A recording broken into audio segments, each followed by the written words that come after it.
Сэтгэлийн хүчин ирээдүйн төслийг Говьолтой аймгийн бөхчүүдийн хантаажир дэвжээ Тус аймгийн оюутан залуучуудын ирээдүйн алтай холбоо хамтран хэрэгжүүлж байна. Хүүхдийн яаралтай тусламжийн тасагт амьсгалын аппарат дутагдaltaй зайлшгүй шаардлагатай гэдэг ийм зүйлийг манай ирээдүйн алтай холбооны залуучууд олж мэдсэн байгаа. Тэгээд биднэрт манай спорт талаасаа бол биднэрт өсвөрийн тамирчдыг бэлдэх Говьолтой аймгаас олон сайн тамирчин, төв дэлхийн аварга, олимпийн аварга, үндэсний бүхний аваргуудыг төрүүлэхийн зорилгынхаа хүрээнд өсвөрийн тамирчдыг бэлтгэхийн зайлшгүй шаардлагатай болоод байгаа.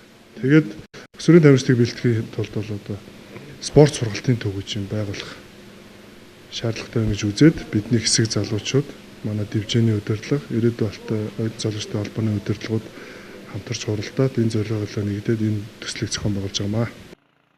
За нутгийн хүүхд тагчдын эрүүл саруул өсөж төрнөх нөхцөлийг бүрдүүлэхэд чиглэсэн энэхүү санаачлагыг Говьолтой аймгийн нутгийн зөвлөл болон Тус аймгаас гаралтай аж ахуйн нэгжүүдийн удирдлагууд дэмжиж бодит ажил болгоход нь тусалж эхэлжээ.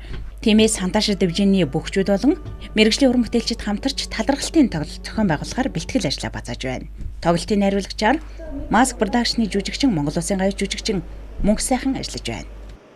Алтай нутгийн ирээдүйн эзэд болсон мянган залуучууд түүний залгамж халаа болсон хүүхэд багчуудын төлөө энэ ажлыг зориулна гэсэн ийм илэрхийлэлээр бид нэр төслөө сэтгэлийн хүчээ ирээдүйд гэж ингэж нэрлсэн.